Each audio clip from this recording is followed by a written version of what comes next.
Hi மக்களே, எல்லோரும் எப்படி இருக்கீங்க? இது காமதேனு 666 விவசாய சேனல். நம்மளுடைய வேலை எப்படி இருக்குன்னு பாருங்கள்.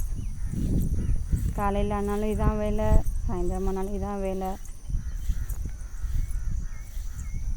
இவ்வளோ கஷ்டப்பட்டு நம்ம விவசாயம் பண்ணி அதை வெள்ளாமை கொண்டு வந்தால் இந்த மயில் அங்கே பாருங்கள் ஃபுல்லாக என்ன உருவுது தெரியுமா? விரட்டிக்கிட்டே தான் அலையிற மாதிரி இருக்குது. அங்கே பாருங்கள், போகிறத பாருங்கள்.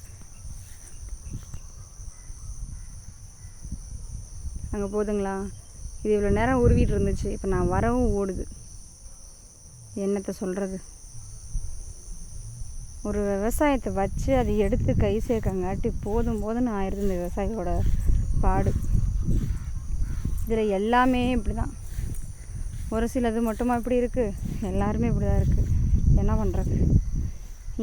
எங்களுக்கு மட்டும்தான் இந்த மாதிரி நடக்குதா, இல்லை உங்களுக்கு இப்படி தான் இருக்கா? கொஞ்சம் தெரிஞ்சால் சொல்லுங்கள், தெரிஞ்சுக்கிறேன் நானும்.